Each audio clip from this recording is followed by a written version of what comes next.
Welcome back, everybody. It's time for that ace match. You've all been waiting.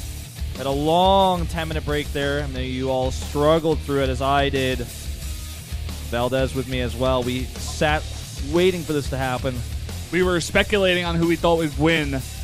You told me your prediction, but why don't you go ahead and say it? I feel like Bbyong's got the edge here. I like his style. He lost a game just now, but it was a TVT. He played insanely greedy. But I feel like he is clearly a snipe pick for Solar in this final match on Foxtrot. Really like his chances. And Solar did not show the best play against Dream just recently in the SSL. Not to say that it was really his fault. Dream played like a god. But I have to give a very slight edge to Bbyong here. You know what? I'm actually going to disagree with you. I'm going to give a very slight edge to Solar. He's had a ton of experience in those versus Terran matchups. He's been playing extremely well, whereas Bbyong has just not really been showing up so much. And Solar's just playing really well. I will give the slight edge to him. But, guys, we are going to jump into this one very, very soon here. This is the deciding match. This is it. You win this, you win the match. It was already a great start for CJ at the beginning, taking a 2-0 win. And then Samsung was able to pull it back, bring it to that last final ace match. And it's crazy, actually, with the 2 upsets they took. All right, guys, it's starting. It's time for the ace match.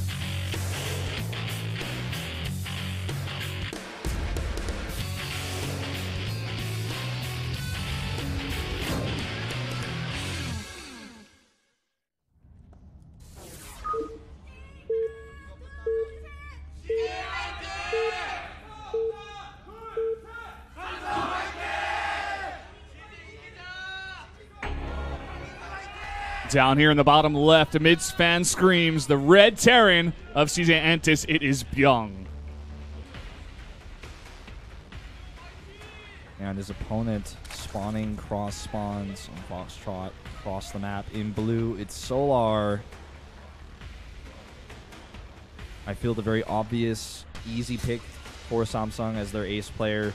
Came off of a loss, but definitely a player I think most people would expect to see. And I think that CJ expected this as well, which is why they sent Bbyong out. It seems to be a pick based off of matchup and playstyle. And this doesn't make any other sense to me why they would send him out here. They're just sending him out kind of like a sniper.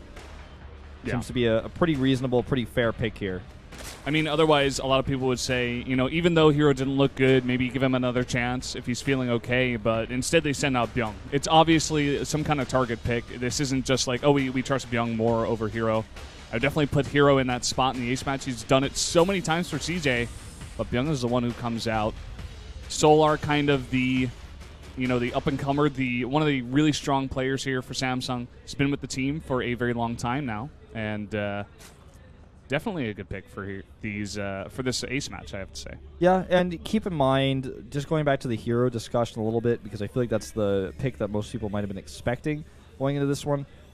Solar's ZVP, he's shown it before to be incredibly strong, especially in Pro League specifically on some of these maps. So that may be something else they're thinking. Hero's not in top form. He was a bit nervous. He lost. Don't want to send him out here against Solar, who, again, is most likely going to be the pick for Samsung. Now, both openings seem to be standard here. We have a quick gas coming out for Bbyong, and that's going to be for that Reaper, whereas we see just the hatch first into a quick gas here for Solar. So nothing out of the ordinary just yet. Yeah, pretty much like the most as standard as you can get. A very strong build out of Bbyong, just able to get that scouting information right off the bat. It's not the smallest map here on Foxtrot's Labs, of course, in that cross positions. And something Moonglade likes to talk about a lot on this map for Zergs. They do want to expand very far away from the Terran. And these positions are pretty good because that fourth base is it's not in quite that awkward of a position. You know, you can still expand pretty far away from the Terran. Sure. And be pretty okay with that one. Now, keep in mind, this is actually not going to be a Reaper expand, as originally predicted, but it's just going to be a Reactor expand. 2 Marines out early. Can also do a lot of Overlord sniping, which you might actually wait until the Overlord comes in too deep and then kill. But very carefully done here by Solar. He's not going to be able to get that. But he could build his Marine kind of really early. It does cost him a little bit of scouting information. He doesn't know that Solar, for example, took that gas that early, and he's not going to be able to put on any pressure with Reapers. But like this choice, nonetheless, it's going to build up his Marine count quite early. Yeah, we see some Terrans doing this sometimes more recently. You know, getting just a couple of Marines out can be really, really nice for sniping Overlords, denying that scouting, just having a bit more defense at home, and getting those army numbers up, rather, instead of just having that one Reaper out for the harass. This will be able, to deny this Ling scout. Yeah, he sees the Marines, sees the CC, basically give him a ton of info just off of that alone. But of course, the Ling not going to be able to sneak into the main base and do anything more than that. But a good scout.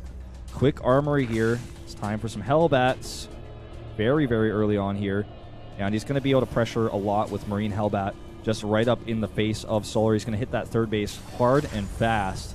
And without Banelings, it's going to be difficult to defend, especially if he's greedy with his drones. And look at this, a Solar going for a fast lair off two base as well.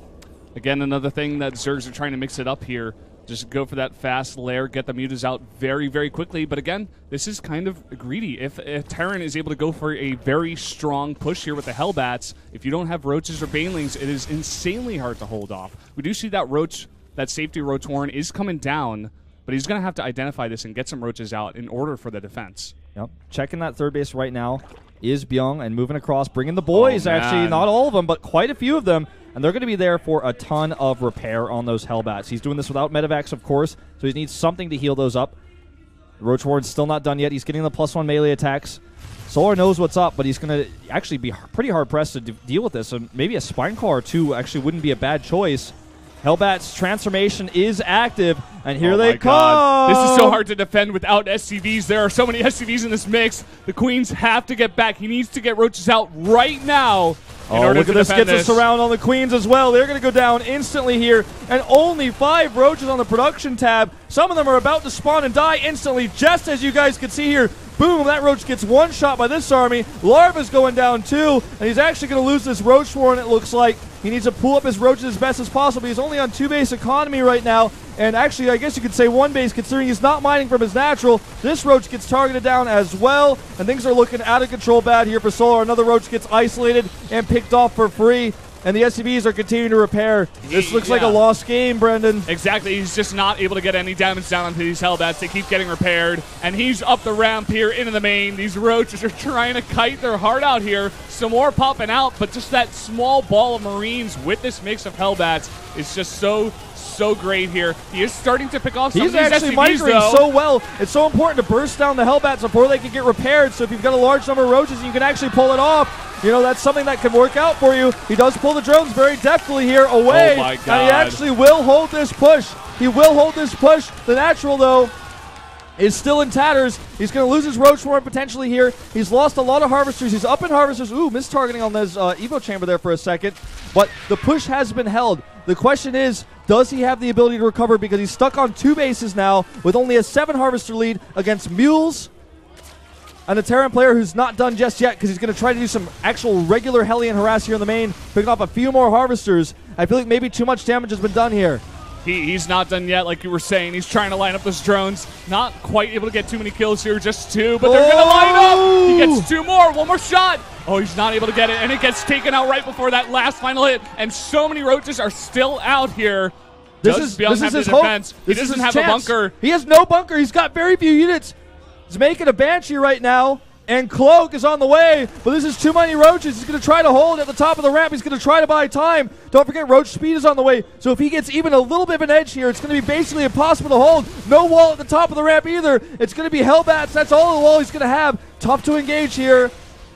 As Solar. It's very hard to go up that ramp, especially with more Marauders coming out and the Banshee about to pop. I think he's got to back out of this one. His micro in this game has been stellar from the beginning, able to hold it off, and now trying to get as many kills and damage done as possible. Solar has to make a tough decision. Does he stay to try to trade with the SCVs and the Hellbats, or does he leave? Looks like he's going to slowly micro his way out, try to pick up any units that he can. Roach Speed is dangerously close to finishing, but it looks like most of his Roaches are going to be done before that even happens. Even Marauders popping out now to help defend. He knew there was no escape without the speed. He's just trying to do as much damage as possible here. He gets 6 SCVs.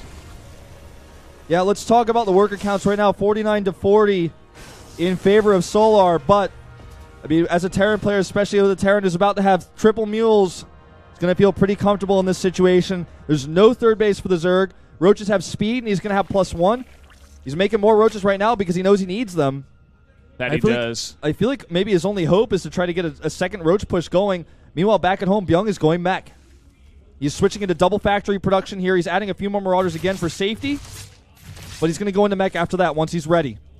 Really cool here. Solar having a lot of queens out already. He did spot the Banshees that were killing his Roaches, of course, at the Terran base. So he's totally prepared for this. He's already got that Overseer and a lot of queens to defend against that Cloak Banshee. So barely any damage getting done there.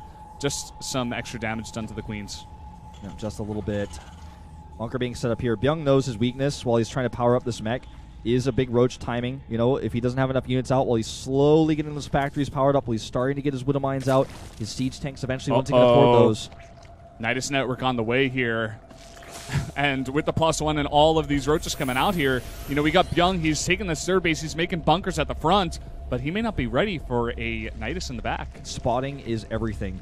We already saw Bbyong die from greed before in a TVT. He may die here yet again. Roaches moving across the map. The Nidus is just going to be for reinforcement's sake. It's not going to be some secret, you know, tricky play. Going to come over here and just ignore the CC and attack headstrong right at the front here. But again, Bbyong was ready. He knew this was his one weakness in this game. He made Marauders and he made a bunker. Widow Mines are coming up here. Oh, and the hits could be good. A great hit there. And this Banshee can continue to fight, actually. There's the very first Nidus Network for reinforcements, but this push has lost a lot of oomph already. Bunker even gets repaired here. Now 3 Banshees out on the map. A few Thors coming up as well. Those queens in the back are going to be so precious here for defending against those Banshees. He's going to need to keep it here for transfuses as well. He's already got that Overseer into position, and Solar is just being super patient with this. We got a Nidus in the main at the same time. It's spotted, but you know, let's see what this can get done, because he can just transfer units in the main. I don't think Bbyong is reacting quickly enough. Now we better react because Roaches are walking in. And this is a big reversal here. Now we can avoid the bunker, but still a lot of mech units out on the map, including those Banshees. That Overseer is so critical right now. It's going to give him detection. Thor's at the back here. SCV is being pulled. He's retreating back towards that Nidus now. Does he have enough DPS? That's a lot of AoE on those Hellbats. Hellbats and a couple of Thors in the back, as well as some Marauders in the mix here, are doing super nicely against these Roaches, but more are pouring through. They've got that +1 upgrade, and they're slowly doing a lot of damage. The one thing here that is great for Bbyong, though, are the Banshees. They've been doing so much damage. He's at 3. None of them were able to be taken out by the Queens. They were very nicely targeted down by Bbyong in that fight. Again, the worker count's just slightly up for Solar, as they've been this whole game. But slightly up is not enough, especially when your third base isn't even saturated. He needs to get those drones sliding over there, as he is doing now. You guys can see on the minimap, sliding those drones over there, getting that better economy, finally fully powered up, finally fully realized. He's forced CCs to lift. You know, he's slowed down the third base economy here of Bbyong. He's hanging on in this game, but his tech loses legitimacy as time goes on. I love this, using this contaminate ability here to slow down production of those siege tanks. So cute.